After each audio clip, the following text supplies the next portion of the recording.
로고스 채플 CMN 중보기도에 오신 여러분들을 주의 이름으로 환영합니다. 이 시간 우리 함께 묵상 기도하심으로 주님께 예배드리겠습니다.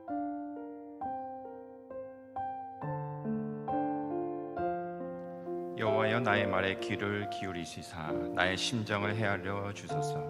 나의 왕 나의 하나님이여, 내가 부르짖는 소리를 들으소서. 내가 주께 기도하나이다. 사랑의 주님, 이 시간 저희가 함께 모여 합심하여 기도할 때에 주께서 우리의 기도에 귀를 기울여 주시고 응답하사 역사해 주시기를 간구하나이다. 예수 그리스도의 이름으로 기도하였습니다. 아멘.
기도의료 상제 회원님들을 위해서 모두 중보기도 하겠습니다. 먼저 지난 한 주 우리 기도의료 상제 여러 회원님들께서 병원 방문 보고 그리고 기도 요청을 해주셨습니다.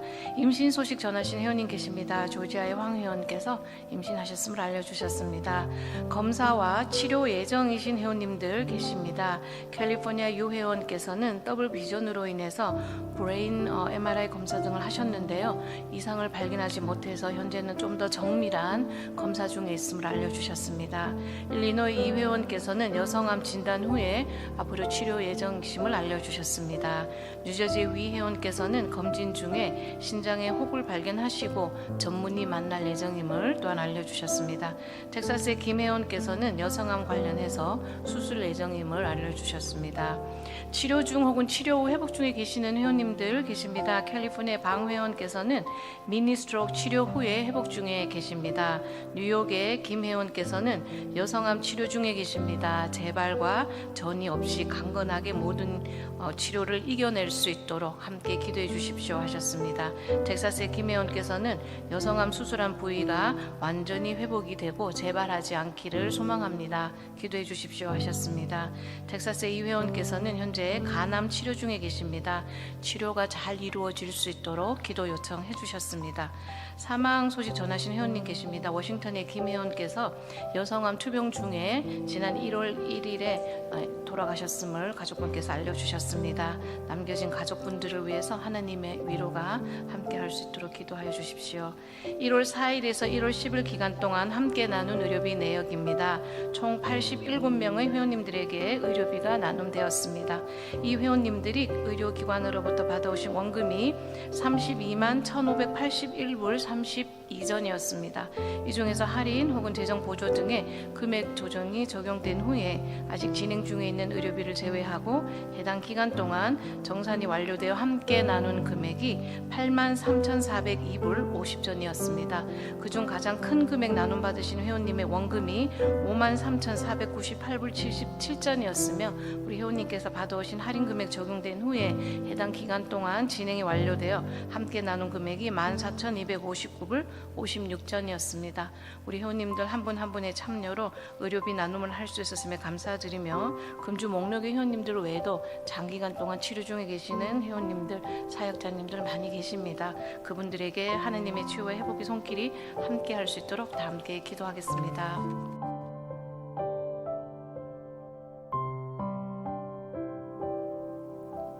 사랑과 은혜가 풍성하신 하나님 아버지, 오늘도 우리에게 생명 주시고 예배의 자리로 불러 모아 주심을 진심으로 감사드립니다.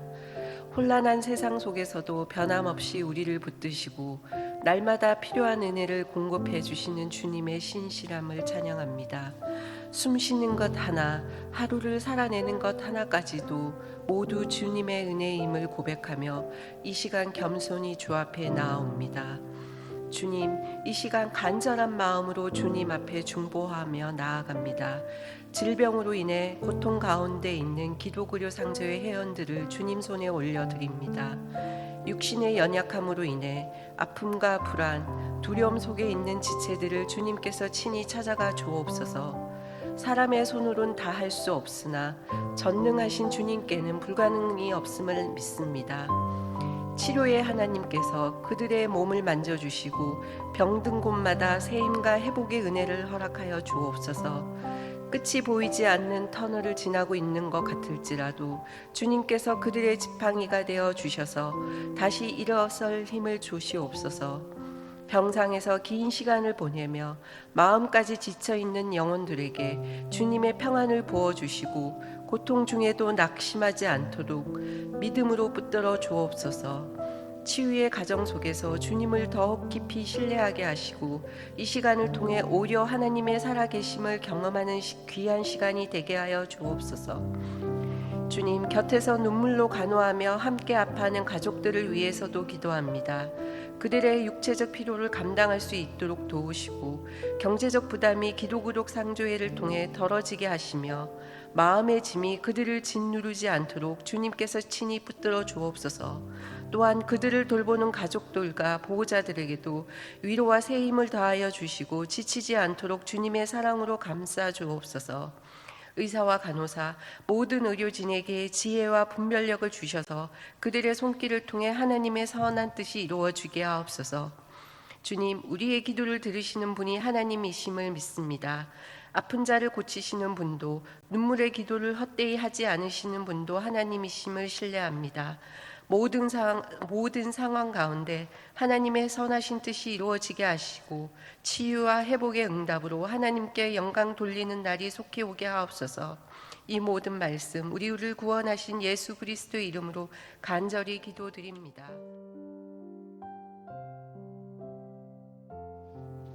하나님의 말씀 사무엘하 9장 6절에서 8절 13절 말씀 되겠습니다. 사무엘하 9장 6절에서 8절 13절 말씀을 우리 한 목소리로 봉독하시겠습니다. 사울의 손자 요나단의 아들 무비보셋이 다윗에게 나와 그의 앞에 엎드려 절하매 다윗이 이르되 무비보셋이여 하니 그가 이르기를 보소서 당신의 종이니이다. 다윗이 그에게 이르되 무서워하지 말라. 내가 반드시 내 아버지 요나단으로 말미암아 내게 은총을 베풀리라. 내가 내 할아버지 사울의 모든 밭을 다 내게 도로 주겠고 또 너는 항상 내 상에서 떡을 먹을지니라 하니 그가 절하여 이르되 이 종이 무엇이기에 왕께서 죽은 개 같은 나를 돌아보시나이까 하니라. 무비보셋이 항상 왕의 상에서 먹음으로 예루살렘에 사니라. 그는 두 발을 다 절더라.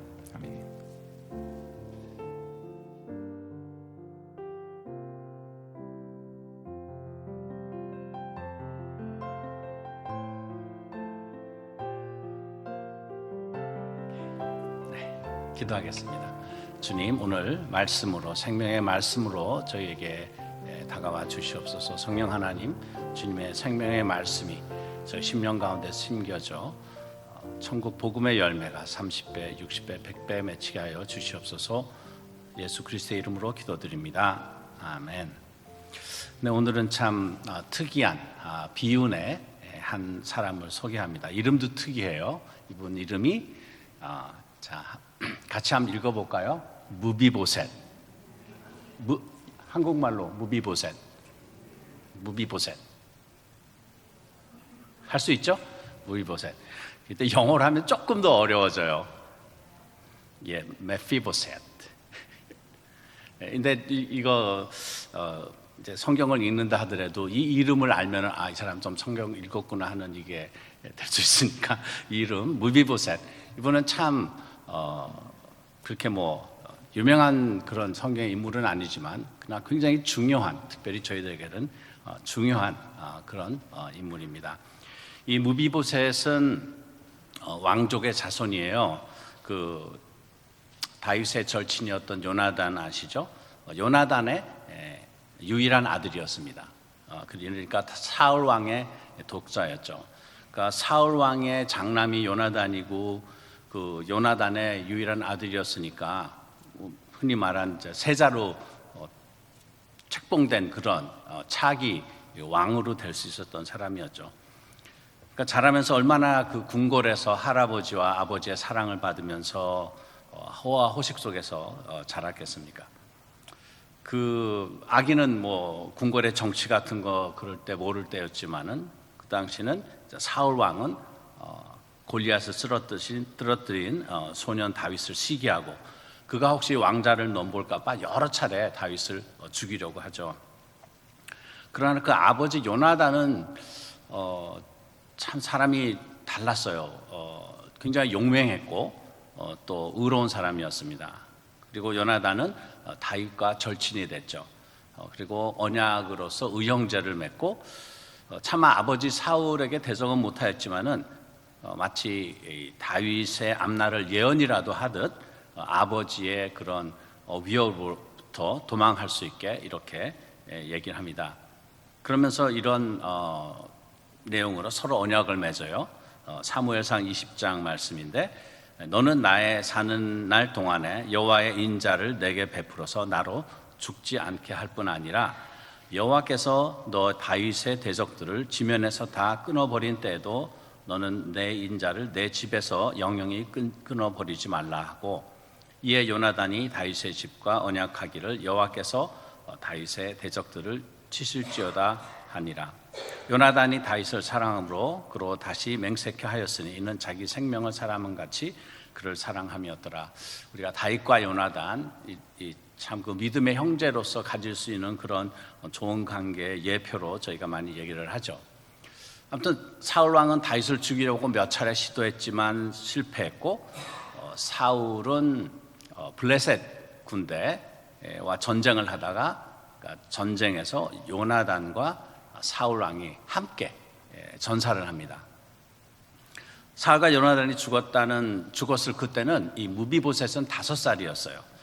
사울과 요나단이 죽었다는 소식을 듣고 이제 블레셋 군대가 그 궁까지 들어와서 요나단의 아들마저 죽일까봐 한 궁녀가 잘한다고 요나단을 안고 도망을 가다가 요나단이 아니죠, 무비보셋을 안고 도망을 가다가 무비보셋을 떨어뜨렸어요.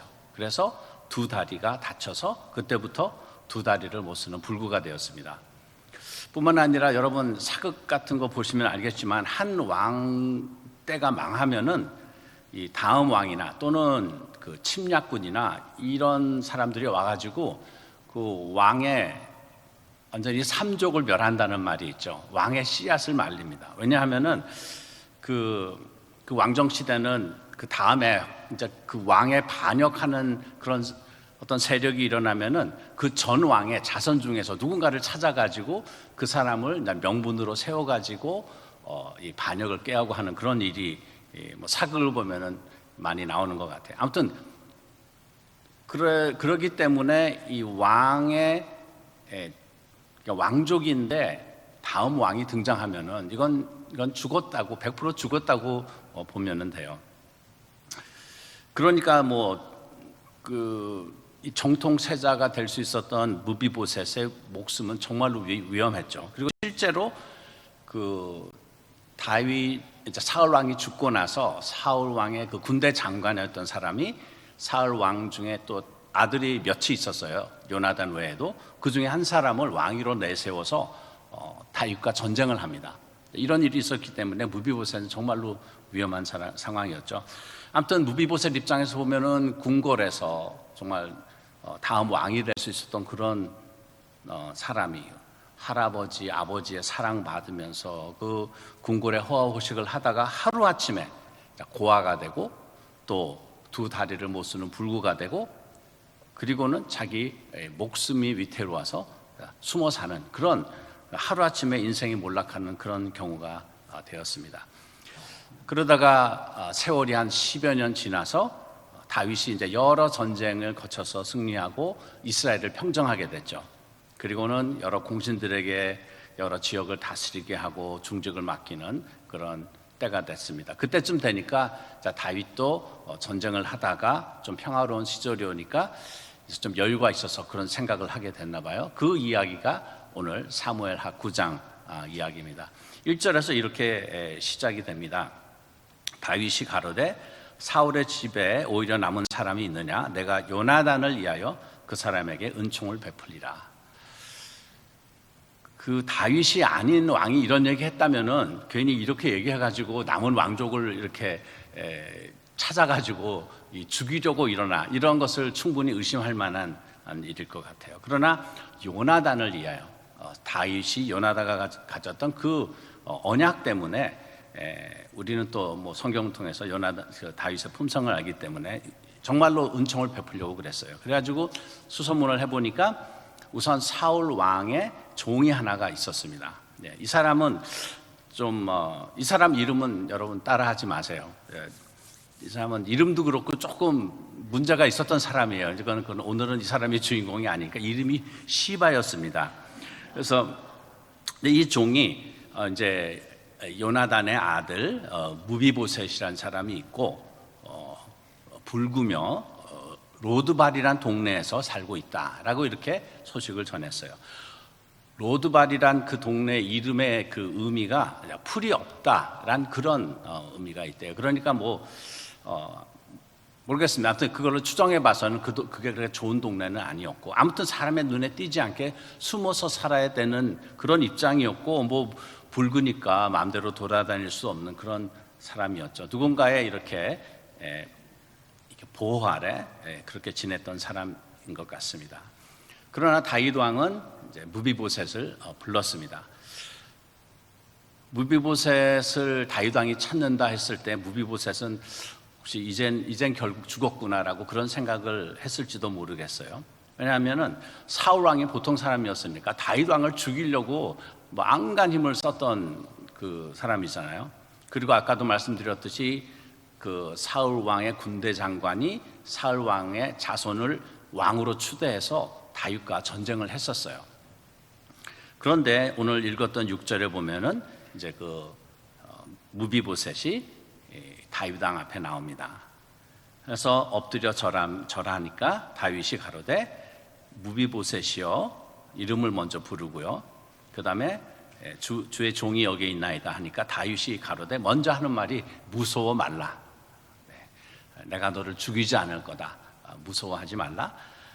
내가 반드시 내 아비 요나단을 인하여 내게 은총을 베풀리라. 내가 내 조부 사울의 밭을 다 내게 돌어주겠고 또 너는 항상 내 상에서 먹을지니라.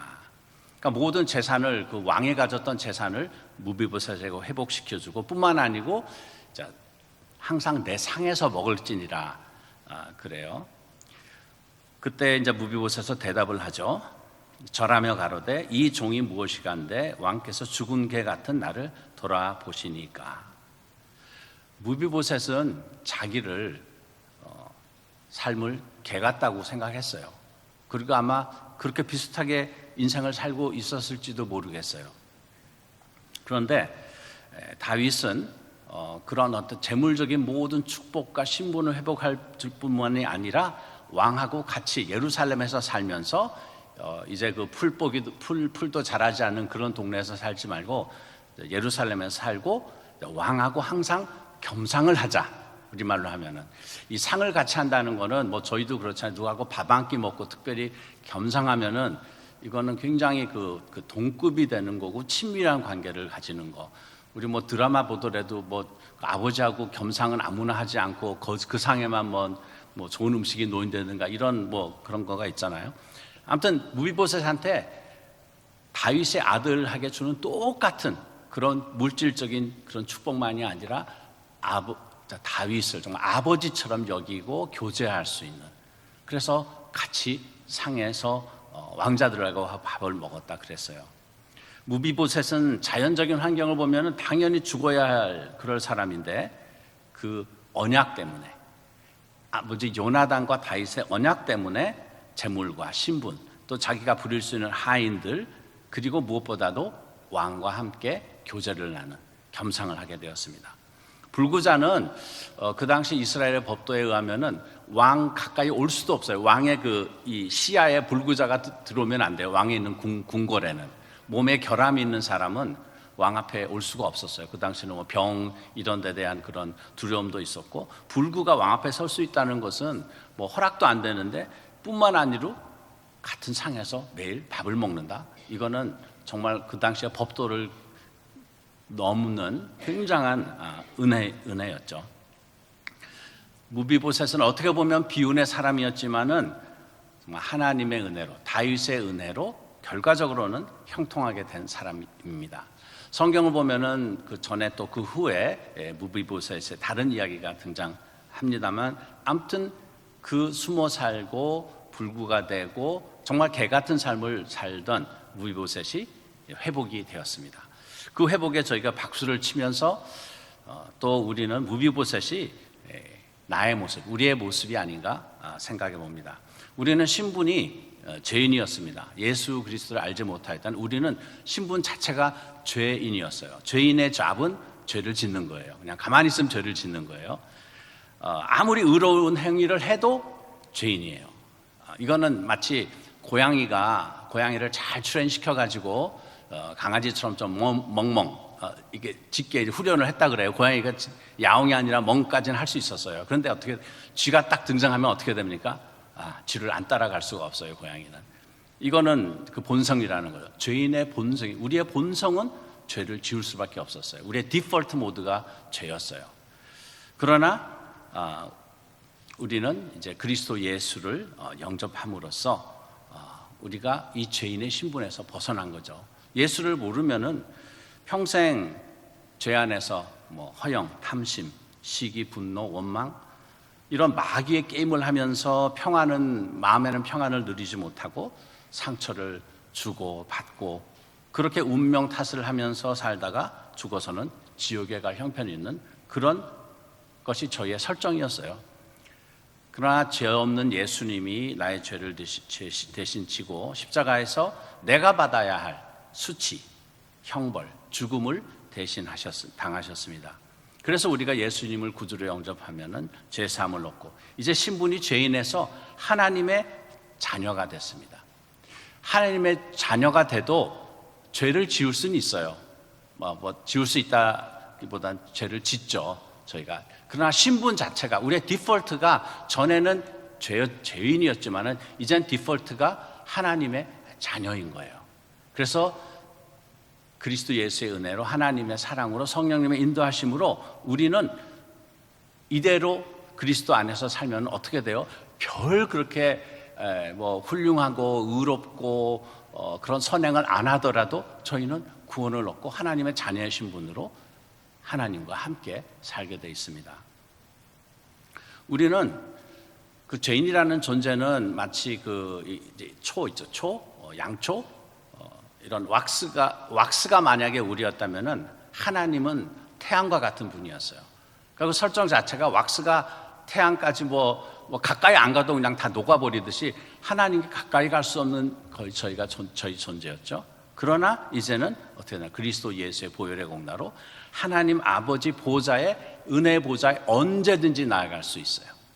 하나님 아버지와 언제든지 겸상할 수 있어요.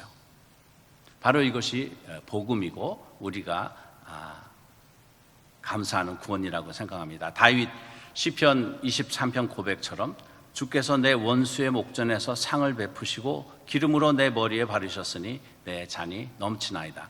나의 평생 선하심과 인자하심이 정녕 나를 따르리니 내가 여호와의 집에 영원히 거하리로다. 우리에게 왕의 상으로 나오는 초청장은 주어졌습니다. 그 초청을 내가 수락하느냐 안 하느냐, 그걸 받고도 정말 나아가느냐 안 나가느냐, 그거는 이제 저희에게 달려 있겠죠. 또 나아가 다윗이 이 무비보셋에게 은혜를 베풀었듯이, 뭐 은혜 받을 만한 조건은 아무도 없지만은 은혜를 베풀었듯이 우리 또한 이 하나님의 사랑의 통로가 되어서 받을 자격, 뭐 신분, 별로 좋아하기도 어려운 그런 사람일지언정 그런 사람에게도 그리스도 예수님 때문에, 내가 받은 은혜 때문에 따뜻한 말 한마디, 또 이렇게 내미는 손, 사랑의 눈길을 나누어 주셔서 어두움과 두려움 속에 사는 영혼들에게 예수 그리스도를 전하기를 바랍니다. 2026년에 하나님과 겸상의 기회를 많이 가지시고 또 그 은혜의 음식을 다른 사람들에게 나누어 주시는 저와 여러분이 되기를 축원합니다. 기도하겠습니다. 주님 감사합니다. 오늘 무비보셋을 통하여 바로 저희가 그런 우리 자신이 구원할 수 없는 정말 어둠에 속한 사람이었으나 그리스도 예수로 인하여 하나님의 자녀가 되고 하나님과 함께 교제하며 하나님의 일에 참여하게 된 이 은총을 주심을 감사합니다. 예수 그리스도의 이름으로 기도드립니다.